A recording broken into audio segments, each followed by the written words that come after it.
1절에서 7절까지 같이 읽도록 하겠습니다. 여호와께서 시내 산에서 모세에게 말씀을 이르시되 이스라엘 자손에게 말하여 이르라. 너희는 내가 너희에게 주는 땅에 들어간 후에 그 땅으로 여호와 앞에 안식하게 하라. 너는 6년 동안 그 밭에 파종하며 6년 동안 그 포도원을 가꾸어 그 소출을 거둘 것이나 7째 해에는 그 땅이 쉬어 안식하게 할지니 여호와께서 대한 안식이라. 너는 그 밭에 파종하거나 포도원을 가꾸지 말며 네가 거둔 후에 자라난 것을 거두지 말고 가꾸지 아니한 포도나무가 맺은 열매를 거두지 말라. 이는 땅의 안식년임이니라. 안식년의 소출은 너희가 먹을 것이니 너와 네 남종과 여종과 네 여종과 네 품꾼과 너희와 함께 거류하는 자들과 내 가축과 내 땅에 있는 들 짐승들이 다 그 소출로 먹을 것을 삼을지니라. 아멘.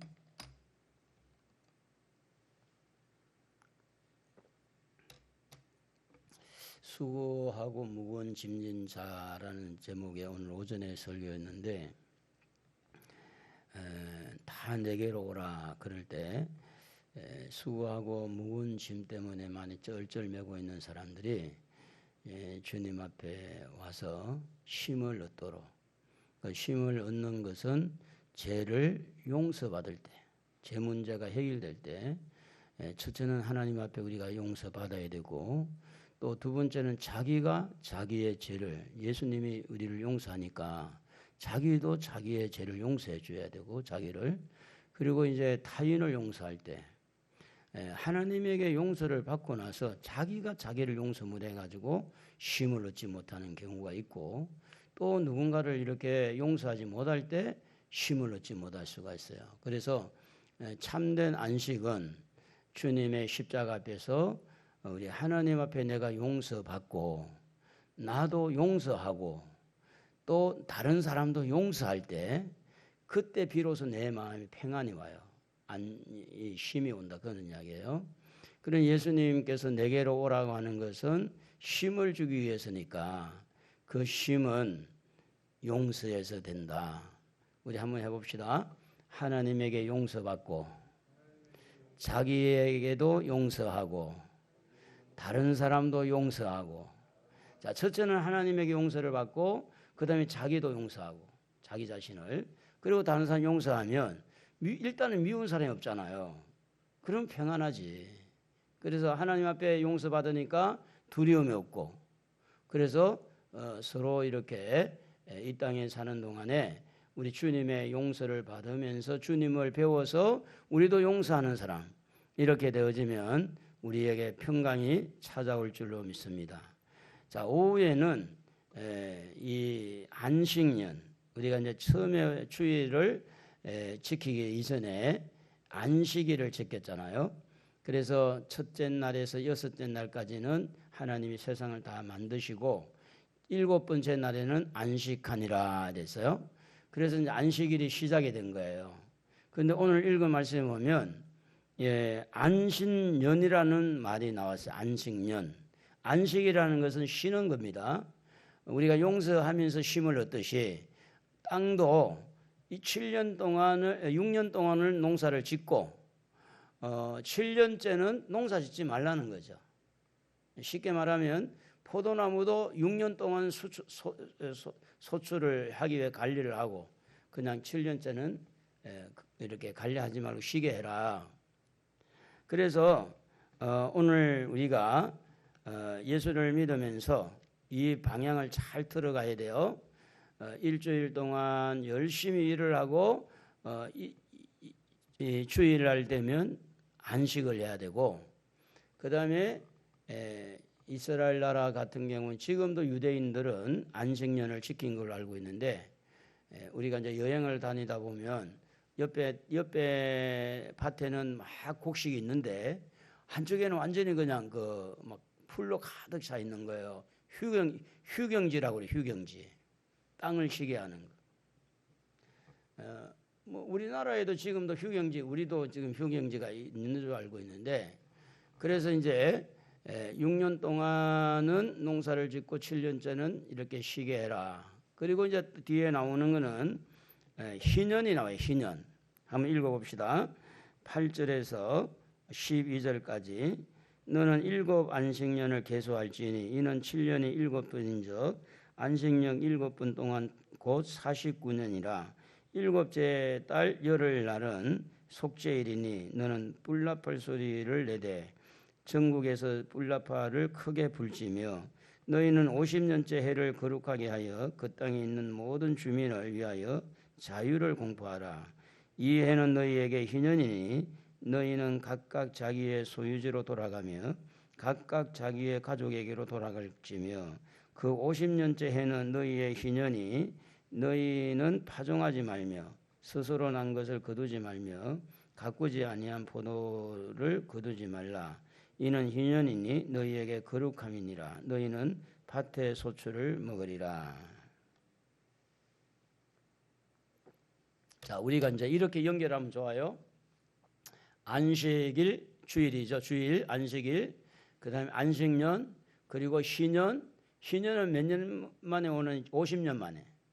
77은 49, 그 이듬해가 희년이 되니까.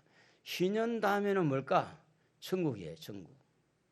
똑같이 연결고리가 되어 있는 게 뭐냐면 안식하는 거, 쉬는 거. 천국에 가서 쉬면서 살고 싶어요? 이 땅에 사는 것처럼 일하며 살고 싶어요? 어때요? 또 일도 재미있긴 한데 천국은 안식을 하는 거지. 천국은. 그래서 일주일 동안 중에 하루를 쉬라.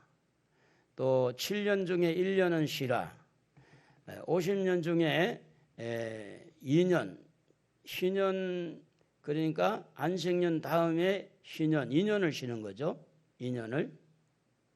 이런 쉬는 것을 통해서 하나님은 우리에게 무엇을 가르쳐 주느냐? 영원히 쉴 수 있는 곳은 천국이다는 가르쳐 주고, 그다음에 이렇게 할 때 첫째는 뭐가 우리에게 일어나야 되느냐면 절제의 힘이 필요해. 절제. 일에 너무 파묻힌 사람은 밤낮을 가리지 않고 일을 할 수 있어요. 그렇지 않습니까? 주일도 일하고 아침에도 일하고 저녁에도 일하고. 근데 막 쉬지 못하니까 그 이제 왜 그렇게 쉬지 않고 일을 하느냐? 돈 벌어야 되니까. 돈 벌어가 뭐 할 거냐? 집 사야 되니까. 집 사가지고 뭐 할 거냐? 자식들 시집장가 보여야 되니까. 다 이유는 있어요. 밤낮을 가리지 않고. 그러다 보니까 몸이 망가지죠. 그러다 보니까 실망해요. 내가 너희들을 어떻게 키웠는데, 내가 어떻게 해서 돈을 벌어가 집 샀는데, 이래가지고 이제 마음이 상처를 받게 되죠.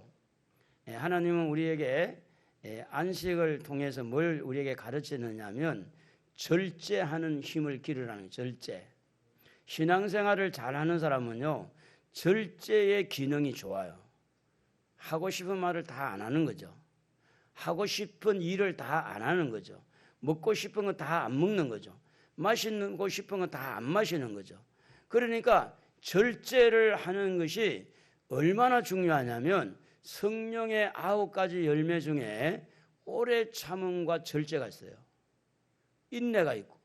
그러니까 이런 안식일, 안식년, 희년 또 이런 것을 통해서 우리에게 하나님은 어떻게 하기를 원하느냐? 모든 일에 절제를 하고 살아라. 절제할 줄 알아야 된다. 그러면서 이 절제를 하면서 계속해서 전진하는 모습을 보이잖아요. 전진. 안식일은 안식년으로, 안식년은 희년으로, 희년은 영원한 천국으로 안식을 향해서.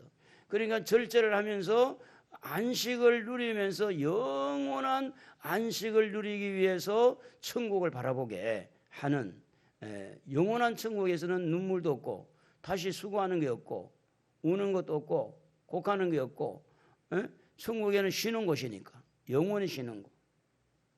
자, 그런데 이제 문제가 생겼어요. 하루 정도 일을 안 하는 것은 이해가 되고, 그것도 1년 정도 쉬는 것까지도 뭐 조금 더 창고를 늘려서 좀 곡식을 모아놨다가 1년 정도는 먹을 수 있는데 세상에 2년 동안을 농사를 안 지으려니까 뭐가 생겼어요? 염려가 생겨요. 염려가. 걱정이 생기는 거예요. 그래서 이 말씀을 통해서 우리의 염려를 하나님에게 맡기는 훈련을 또 하는 거예요. 훈련을. 자, 한번 읽어봅시다. 13절부터 이 희년에는 너희가 각기 자기의 소유주로 돌아갈지라. 네 이웃에게 팔든지 네 이웃의 손에서 사드거든 너희 각 사람은 그의 형제를 속이지 말라. 그 희년 후에 연수를 따라 너는 이웃에게서 살 것이요 그도 소출을 얻을 연수를 따라서 네게 팔 것인즉 연수가 많으면 너 그것의 값을 많이 매기고 연수가 적으면 너는 그것의 값을 적게 매길지니 곧 그가 소출의 다소를 따라서 네게 팔 것이니라. 너희 각 사람은 자기 이웃을 속이지 말고 내 하나님을 경외하라. 이는 너희의 하나님 여호와니라. 자, 무슨 말인지 얼른 이해하기 어려울 수도 있는데 이렇게 생각하면 돼요. 자, 여기에 이제 뭐냐면 희년, 여기 선이 희년이라고 봐. 희년. 자, 여기 희년인데 여기서 우리가 살고 있어. 여기가 희년이고 여기가 희년이고 여기가 희년인데 중간에 살고 있는 거예요. 그러면 지금 다가오는 희년이 되면 그 뭐 샀던 거 있잖아. 땅도 사고 또 사람도 사고 이 샀던 것을 요 희년이 다가오면 다 풀어줘야 돼. 다 그냥 돌려주는 거예요. 그냥 공짜로. 그래서 값을 매길 때 이렇게 매기는 거예요. 지금 여기에서 우리가 이제 희년과 여기 이제 여기 희년과 희년 사이에 여기에 살면 희년이 이제 막 지났잖아요. 그럼 다가오는 희년이 아직 많이 남았지. 그러면 값이 많아지는 거야. 근데 이제 여기서 사는 데는 여기서 이제 무슨 땅을 사면 조금 있으면 다 돌려 보여주니까 그래서 희년이 가까우면 뭐 해야 되느냐? 싸게 파는 싸게. 그리고 땅은 하나님 것이니까 이거는 영구히 사람의 것이 안 된다 그랬어요. 우리 계속 한번 읽어봅시다. 18절 너희는 이 내 규례를 행하며 내 법도를 지켜 행하라. 그리하면 너희가 그 땅에 안전하게 거주할 것이라. 땅은 그것의 열매를 내리니 너희가 배불리 먹고 거기 안전하게 거주하리라. 만일 너희가 말하기를 우리가 만일 7째 해에 심지도 못하고 소출을 거두지도 못하면 우리가 무엇을 먹으리요 하겠으나 염려죠. 염려. 내가 명령하여 6째 해에 내 복을 너희에게 주어 그 소출이 3년 동안 쓰기에 족하게 하리라. 너희가 8째 해에는 파종하려니와 묵은 소출을 먹을 것이며 9째 해에 그 땅에 소출이 들어오기까지 너희는 묵은 것을 먹으리라. 먼저 우리가 이제 지금 말씀을 드린 대로 안식년, 안식일, 안식년, 희년 해봅시다. 시작. 안식일, 그 다음에 안식년, 그 다음에 희년. 그리고 뭘 말했느냐면 천국을 말했어요. 연결고리가 안식일을 지키고 안식년을 지키고 희년을 지키고 이제 천국을 향해 가는데 문제는 이제 안식년을 지킬 때 77은 49 할 때 안식년이니까 그때도 이제 쉬어야 되고 그 다음에 50년 될 때 그건 희년이니까 77은 49 다음에 오는 해를 희년이니까 2년 동안을 쉬어야 되네. 그러니까 걱정거리가 생기는 거예요. 아니 1년도 아니고 2년 동안 뭐 먹고 살지? 그래서 오늘 여기에 보니까 6번째 있잖아요. 6번째 해에는 3년 동안 여기 9번째 8번째 해에는 파종하려니와 아니고 앞에 보면 6째 해에 내 복을 너희에게 주어 그 소출이 3년 동안 쓰기에 족하게 하리라. 3년 동안 한 해 농사 지어가지고 3년을 먹을 수 있는 소출을 하나님 주시겠다는 거죠.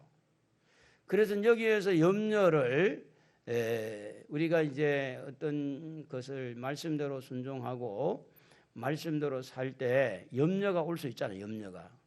그 염려는 하나님의 약속의 말씀을 붙들고, 그래서 농사를 짓는 사람의 비유가 됐으니 이야기를 했으니까, 여러분 농사를 짓는데 3년 소출을 이렇게 할 수 있다고 하는 것은 농사를 너무너무 잘 지은 거예요.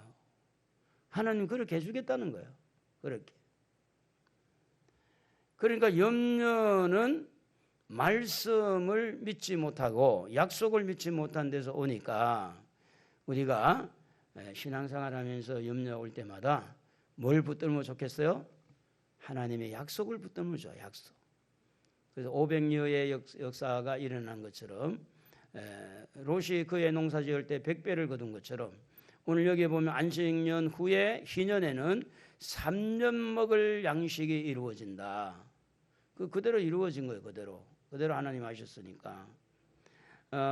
그러니까 염려는 우리가 없을 수는 없지만, 염려가 올 때마다 주님의 약속을 붙들면 염려를 이길 수가 있다. 그리고 약속을 믿는 그곳에서 하나님의 놀라운 능력이 나타나서, 하나님의 놀라운 능력이 나타나가지고 그 약속을 이루어질 때 하나님의 권능을 경험하게 되잖아요. 하나님이 이렇게 능력이 있으시구나. 자, 그래서 조금 전에 이제 말씀드린 대로 희년과 희년 사이에, 이쪽에 지금 우리가 이제 여기 살고 있다가 이쪽에 정도 살면 모든 값이 싸다 비싸다? 여기 짧으니까 싸요 비싸요? 싸다. 요 거리가 멀면 이제 여기에 신년 지나고 막 사는데, 모든 걸 사람이든 땅이든 살 때 이렇게 멀리, 신년이 멀리 있으면 싸다 비싸다? 비싸다. 그런데 요 10년대가 딱 오잖아요. 그러면 다 풀어주는 거야. 자유. 자기 집으로 돌려보내고 자기 소유권을 다 주는 거예요. 그러니까 이제 이것은 왜 하나님이 그렇게 했느냐. 23절 읽어봅시다. 토지는 영구히 팔지 말 것은 토지는 다 내 것임이니라. 누구 것이라고요? 하나님의 것이다. 너희는 거류민이요 동거하는 자로서 나와 함께 있느니라. 거류민이라고 할 때 때로는 소작인 그렇게 해석도 하는데, 이렇게 나그네와 같은 완전 주인이 아닌, 이거 이제 받아들이기가 조금은 좀 쉽지는 않지만, 우리는 이 땅에 잠깐 여행 왔다 생각하면 좋아요.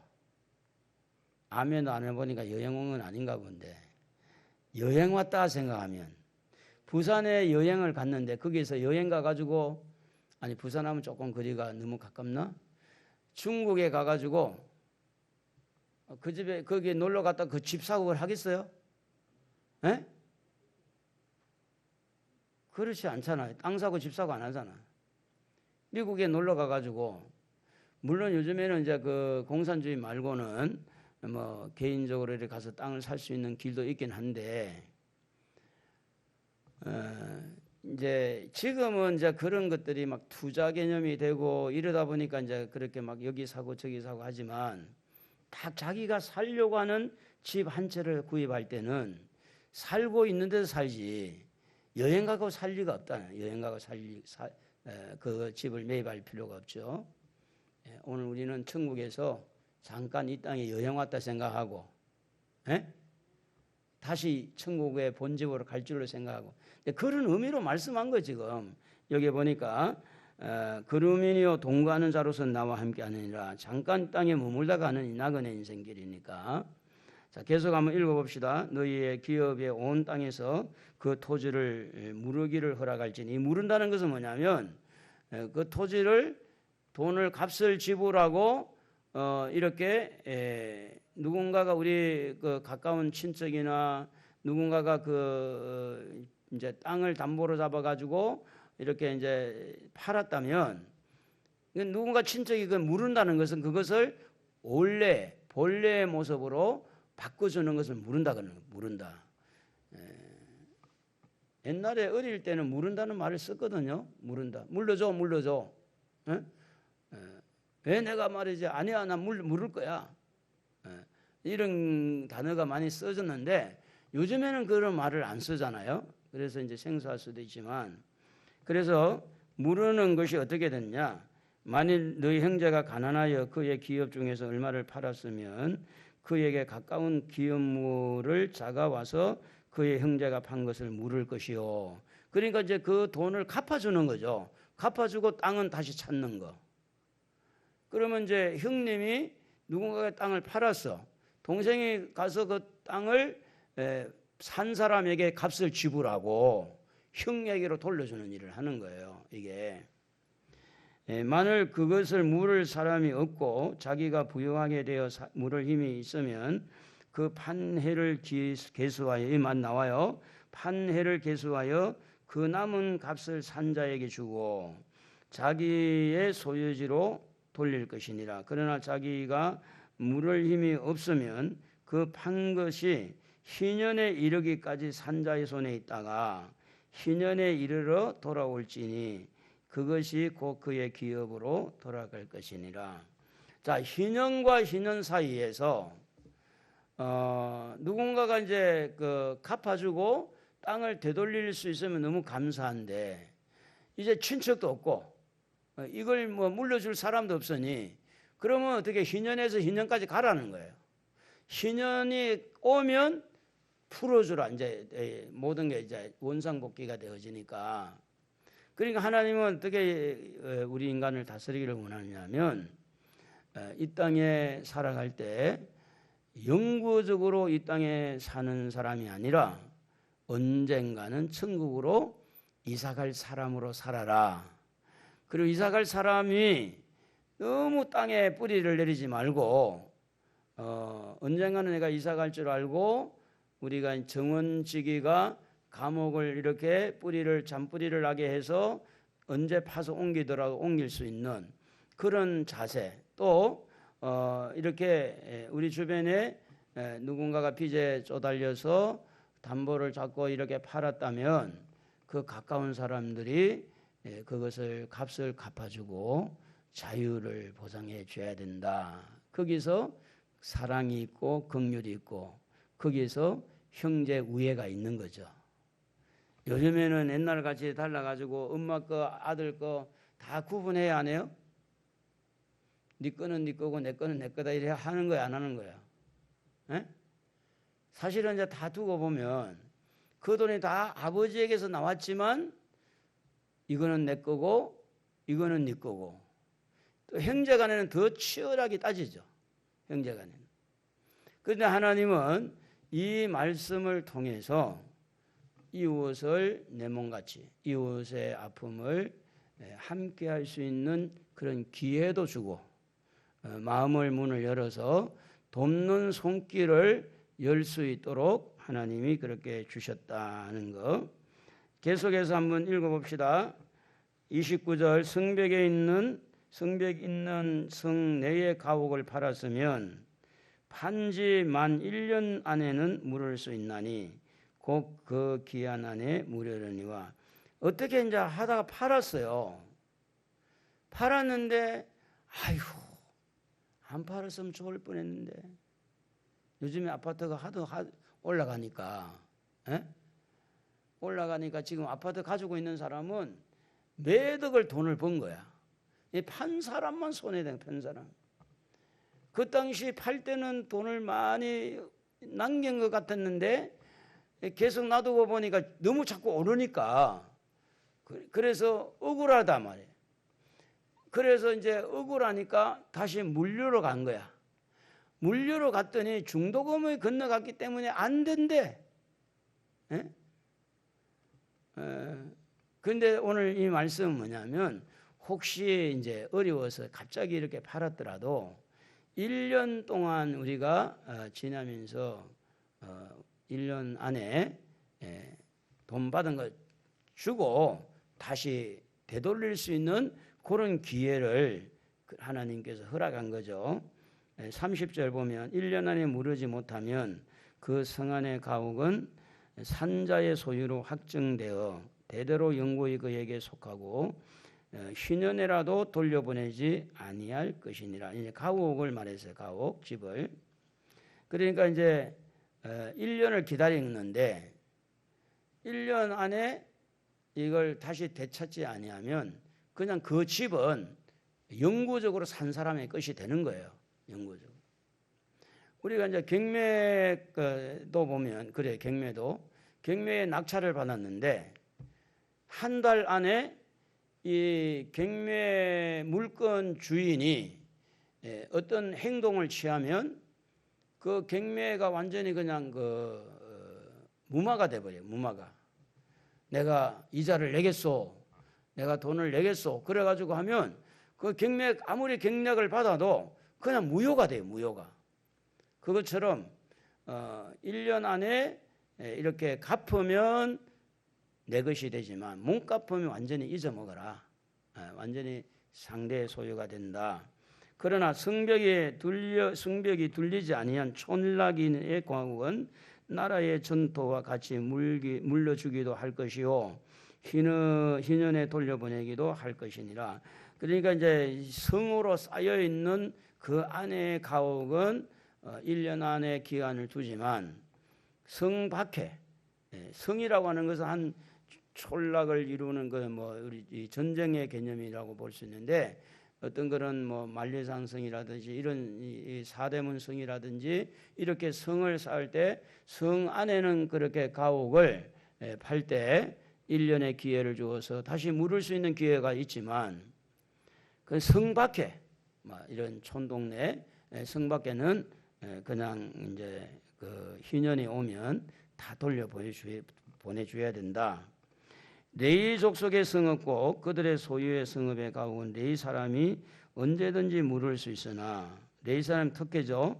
만일 레위 사람이 물으지 아니하면 그의 소유 성읍의 판 가옥은 희년에 돌려보낼지니, 이는 레위 사람의 성읍의 가옥은 이스라엘 자손 중에서 받은 그들의 기업이 되니라. 그러나 그들의 성읍 주위에 있는 들판은 그들의 영원한 소유지니 팔지 못할지니라. 그러니까 이제 그 레위 자손들에게는 조금 더 특혜를 준 것 같아요. 하나님이 이렇게 물을 수 있는 판 가옥에 대해서 물을 수 있는 그런 기회를 더 주고, 자 35절 읽어봅시다. 내 형제가 가난하게 되어 빈손으로 네 곁에 있거든 너는 그를 도와 그루민이나 동거인처럼 너와 함께 생활하게 하되, 너는 그에게 이자를 받지 말고 내 하나님을 경외하여 네 형제로 너와 함께 생활하게 할 것인즉, 너는 그에게 이자를 위하여 돈을 구워주지 말고 이익을 위하여 네 양식을 구워주지 말라. 나는 너희의 하나님이 되며 또 가나안 땅을 너희에게 주려고 애굽 땅에서 너희를 인도하여 낸 너희의 하나님 여호와니라. 그리고 형제가 어려울 때 이자놀이 하지 말라는, 이자놀이. 형제끼리. 그러니까 이제 돈을 빌려주고 이자를 목적으로 하지 말라는 거예요. 그냥 도와주는 것은 당연하고 도와줘야 되고, 그러나 이렇게 이자를 위해서 구워주지는 말아라. 경제관념이죠. 경제관념. 하나님의 자녀들이 형제간에 우애가 있고 형제들이 서로 돕고 서로 이렇게 우애 있게 살아야 된다. 그런 의미를 말씀합니다. 39절 너와 함께 있는 네 형제가 가난하게 되어 네게 몸이 팔리거든 그는 그를 종으로 부리지 말고. 그러니까 형제끼리도 이렇게 서로 팔았다는 거죠. 품꾼이나 동거인과 같이 함께 있게 하여 희년까지 너를 섬기게 하라. 그때는 그와 그의 자녀가 함께 네게서 떠나 그의 가족과 그의 조상의 기업으로 돌아가게 하라. 옛날에 저도 어릴 때에 셋방에서 살았거든. 셋방에. 혹시 알아요? 이 주인은 큰 채에 살고 셋방 살이하는 사람 밑에 조그만한 이 방 있잖아요. 밑에 작은 채. 그러니까 이런 셋방살이를 할 때 어려움이 왔을 때는 형제간에도 정말 어려우니까 빚은 졌지요, 집은 없지, 살 곳이 없으니까 어떻게 형제끼리 그냥 받아주리지. 그러니까 사는 거죠. 쉽게 말하면 머슴살이처럼 내가 내가 이렇게 받고 지금 빚을 갚기 위해서 얼마를 미리 나를 주고 내가 1년 동안 내가 당신 집에 가서 일해 줄게. 근데 형제끼리도 그렇게 하는, 형제끼리도 그렇게 했을 때 이런 다른 사람처럼 취급하지 말고 좀 잘해주라, 이런 이야기죠. 자, 그리고 희년이 돌아오면 다 돌려보내고요. 42절, 그들은 내가 애굽 땅에서 인도하여 낸 내 종들이니 종으로 팔지 말 것이라. 너는 그를 엄하게 부리지 말고 내 하나님을 경외하라. 네 종은 남녀를 막론하고 내 사방 이방인 중에서 취할지니 남녀 종은 이런 자 중에서 사올 것이며 또 너희 중에 거류하는 동거인들의 자녀 중에서도 너희가 사올 수 있고 또 그들이 너희와 함께 있어서 너희 땅에서 가정을 이룬 자들도 중에서도 그리할 수 있은저 그들이 너희의 소유가 될지니라. 너희는 그들을 너희 후손에게 기업으로 주어 소유가 되게 할 것이며 것이라. 이방인 중에서는 너희가 영원한 종으로 삼으려니와 너희 동족 이스라엘 자손은 너희가 피차 엄하게 부리지 말지니라. 눈 감고 있는 사람들이 있어서 내게 강 같은 평화 한번 하겠어요. 시작. 내게 강 같은 평화, 내게 강 같은 평화, 평화 내게 강 같은 평화, 평화, 평화가 넘치네. 할렐루야. 내게 강 같은 평화, 평화, 평화, 평화 내게 강 같은 평화, 평화, 평화, 평화 내게 강 같은 평화, 평화, 평화, 평화가 넘치네. 여러분, 이 말씀을 읽으면서 구약 성경이고 아이고 나와 상관없 이러지 말고 우리가 천국 가야 되잖아요. 하늘나라. 상관이 있는 거예요.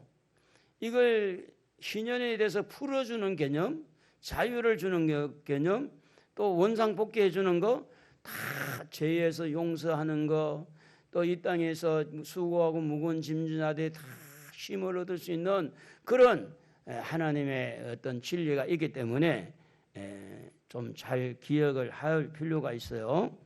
애굽 땅에서 인도하여 낸 종들이기 때문에 이들은 종으로 팔지 말라는 거예요. 하나님의 종들이기 때문에 오히려 이제 이방인에게서 종으로 사고 거류민 중에 사고.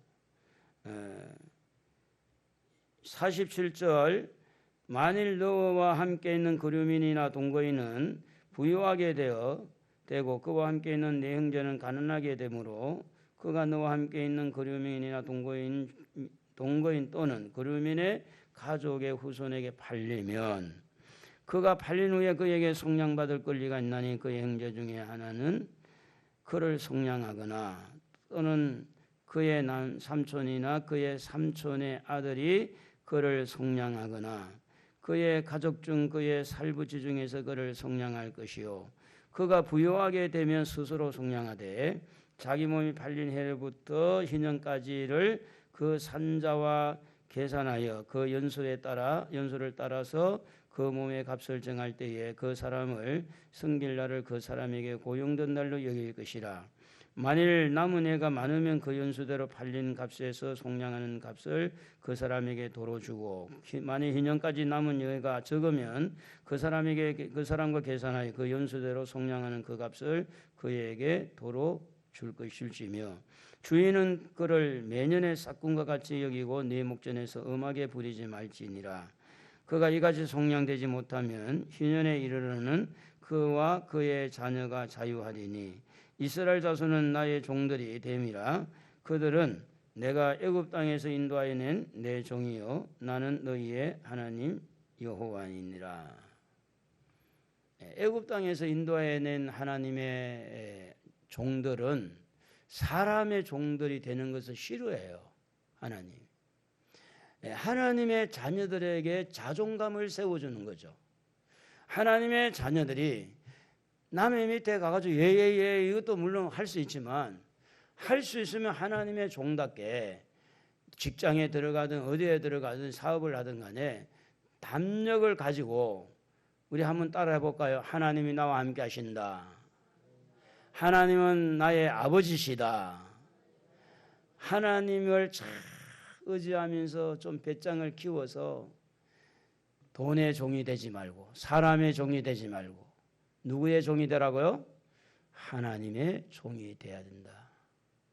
자, 여러분 지금 4단계 이 코로나 4단계 인해 가지고 뉴스에 쭉 나오고 있는 교회가 몇 교회가 있는데 지금은 큰 교회든 뭐 작은 교회든 20명이 넘으면 안 된다 정부에서. 그런데 이제 이걸 거부하고 대면 예배를 드렸어요.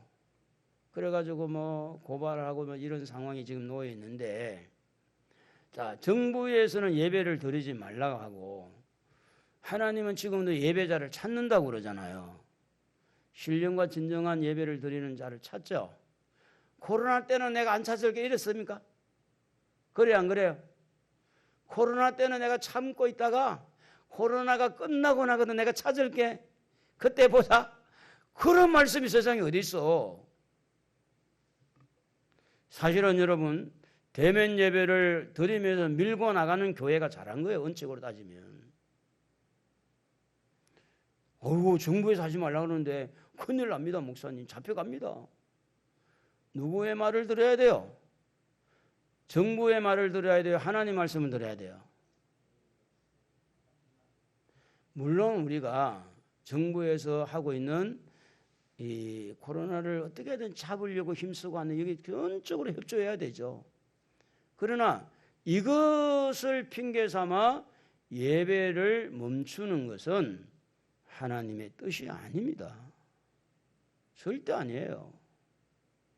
그래서 사도 바울이 말한 것처럼 갈라디아서에서 내가 하나님을 좋게 하랴 사람을 좋게 하랴. 정부는 사람입니까? 신입니까? 사람이죠. 대통령이 신입니까? 사람이죠. 예배를 소중하게 여기는 것은 우리가 하나님의 종이라는 것. 코로나가 막 이렇게 지금 더 극성을 막 부리고 더 힘들어도 코로나의 종이 되지 말고 사람의 종이 되지 말고 너희는 하나님의 종이 되어라. 그래서 하나님의 종은 어디서부터 출발했냐면 애굽에서 불러낸 그 시점을 말하는 거예요. 내가 애굽에서 불러냈다. 10가지 재앙을 하면서까지 홍해를 건너게 하고 그래서 애굽에서 이렇게 불러낸 가치 있는 내 종들인데 내 종들은 사람의 종들이 돼서는 안 된다. 하나님의 종이기 때문에 하나님의 말을 듣는 게 나은지 사람의 말을 듣는 게 나은지 그거는 양심을 가지고 신앙의 양심을 가지고 잘 분별해야 돼요. 천국이 확실하게 있잖아요. 귀신도 확실하게 있잖아요. 어설프게 믿는 것보다 정확하게 믿는 것이 낫습니다. 조금 전에 우리 이제 신덕재 지사님하고 이제 대화를 했는데 아마 다음 주부터는 교회를 못 나올 것 같아요. 운전을 다른 분이 좀 해야 될 것 같은데 이제 하나님이 우리 집사님한테 뭐 어느 교회로 가라 갔대요. 그래 그리 갈 거냐 그러니까 아니래. 또 하나님이 또 이쪽으로 가라 그래서 또 이쪽으로 간대. 그래 내가 한 10번만 그렇게 옮기면 당신은 나이도 있고 한데 어떻게 될 거냐. 너무 염려스럽다. 그건 자기는 하나님의 음성이라고 믿고 가겠다는 거예요. 성경을 모르면 제일 쉽게 신앙생활하는 것은 뭐냐. 제일 쉽게 성공하는 것은 하나님이 바로 음성을 들려주어서 요거 해봐. 요거 하면 잘 될 거야. 그런데 하나님이 요랬다 저랬다 요랬다 이렇게 하면 어떻게 그 믿고 갈 거냐. 그래서 이제 제가 이제 우리 신덕재 집사님을 많이 달래보기도 하고 제가 정확하게 더 잘 알잖아요, 그분에 대해서. 그래서 이제 지금까지 나한테 이야기한 거, 목사님 이 교회는 아들한테 맡겨놓고 목사님 서울 가서 개척하라 하라고 합니다. 그 내가 꿈쩍도 안 했거든요. 만약에 그랬으면 교회가 어떻게 난장판이 됐겠죠? 그 말 듣고 갔으면. 내가 말이죠, 능력을 받아서 목사님 이 협력 사역자 10명만 모집해 주세요. 그러면 우리 교회가 막 이종성 목사보다 훨씬 능력 있게 나타난다고 합니다. 그래서 계속 이야기를 남발을 하는데 다 틀린 거야. 그래 오늘도 이야기했어요. 그렇게 나한테 이야기는 다 틀리지 않았냐. 그래도 뭐 자기는 그걸 하나님 음성으로 듣겠다고 간다고 하는 거예요. 그래서 이제 원인이 어디서 발생이 됐느냐 하면 우리 한나 회원들 가서 자기가 좀 기도해서 고치고 싶은데 목사님이 허락을 안 하니까 자기는 빨리 막 이렇게 능력을 행하고 싶고 고치고 싶은데 그래서 이제 그러면 뭐 우리 권사님 소개로 뭐 인천의 어느 교회 간다 그래서 그럼 가봐라. 훈련을 받고 점검이 될 때까지 한두 달 동안 해봐라. 그러니까 이제 한두 달 정도 됐는데 그 교회 갈 줄도 안 했더니 그 교회도 안 가고 하나님 가지 말라고. 사단은요, 신앙생활을 쉽게 하려고 할 때도 그렇고 사업도 쉽게 하려고 할 때 모든 게 쉽게 하려고 할 때 사단이 그 속에 파고 들어와서 이상하게 조종을 할 수 있어요. 에스더가 내가 죽으면 죽으리라 하고 십자가를 지고 죽을 각오하고 하나님 편에 서면 하나님의 뜻을 이루는데 죽기는 싫고 힘든 거는 싫고 그래서 미꾸라지처럼 요래저래 이렇게 피해 다니면 분명히 여러분 그 길은 패망의 길이에요. 패망의 길. 우리는 하나님의 자녀들입니다. 제 가운데서 우리를 불러서 하나님의 자녀 삼으시고 십자가에서 예수님이 나를 위해서 죽으셨어요. 우리는 사람의 종이 되지 맙시다. 하나님의 종이 돼야 돼요. 정말 여러분 무서운 세상이에요. 사람들 속에 역사하는 사탄도 만만치 않습니다. 그러나 우리 안에 계신 하나님이 능력자입니다. 말씀을 잡아야 돼요. 말씀을 붙들면 절대 사탄이 왔다가도 도망을 가요. 왜냐? 이 말씀의 뿌리가 강하게 내려가 있는 사람은 흔들리지를 않아요. 흔들리지를. 옛날에 뭐 다미성교회라든지 뭐 지금도 이단들이 뭐 얼마나 많아요. 뭐 하나님의 교회라든지 정명석, 통일교, 전도관 그런 것들이 있더라도 하나님 말씀의 뿌리를 딱 내리고 있는 사람은 절대 그들의 종이 될 수가 없어요. 자, 우리가 예수를 믿는 것은 어디 가려고 믿어요? 천국 가려고 믿잖아. 천국 가려고. 천국이 확실하게 있는데 그래서 예수를 믿는 성도들은 십자가의 짐을 하나님께서 주시는 대로 죽으면 죽으리라 하고 그렇게 살면 나도 살고 가족도 살고 나도 살고 나라도 살고 교회도 살고 그래서 살고자 하는 자는 죽을 것이요 죽고자 하는 자는 살 것이다. 그렇게 돼 있어요. 자, 오전의 말씀과 연결을 해보면 예수님께서 이 세상의 모든 사람을 수고하고 무거운 짐을 지고 있는 사람으로 본 거죠. 쉼이 제대로 안 된다는 거죠. 그들을 위해서 예수님이 십자가를 지시고 초청을 하는 거예요. 내게로 오라. 내가 너희를 쉬게 하리라. 또 하나는 뭐냐면 예수님에게 온 사람들이 예수님의 가르침을 받고 예수님이 짊어진 십자가를 우리도 지고 갈 것을 말해요. 내 멍에는 쉽고 가벼움이란 이 멍에가 뭐냐면 십자가입니다. 그것을 메고 가야 돼요. 그래서 여러분 예수를 믿는 사람은 좀 헌신적으로 살아야 되고 희생적으로 살아야 돼요. 그래서 하나님 앞에 기도하는 거예요. 튼튼한 육체, 마음의 좀 튼튼함, 흔들리지 않고. 그래 뭘 일을 해도 말이지 다 일을 할 수 있지. 너무 몸도 약하고 마음도 약하고 비실비실해가지고 뭐 하면 아무것도 할 게 없어. 십자가 지는 사람은요 튼튼해야 돼요. 쓰러질 듯 하는데 안 쓰러지는 튼튼한 사람, 넘어질 듯 하는데 넘어지지 않는 사람, 그 사람이 십자가를 잘 질 수가 있는 거예요.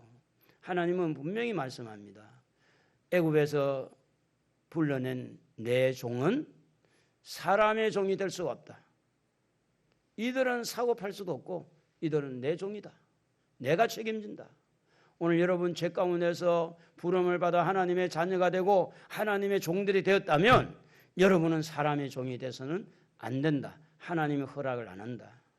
그래서 마태복음 10장에 보니까 우리가 설교 중에도 봤지만 내 원수가 집안 식구라고 하는 며느리와 시어머니가 또 어미와 딸이 이렇게 원수가 되는 것은 뭐 때문에 그러냐면 내가 하나님의 종이 되고 내가 하나님 백성이 되어서 복음을 자꾸 전하고 복음을 나가니까 그만큼 핍박을 받고 이러니까 원수같이 되는, 원수는 아니지만 원수같이 되는 거예요.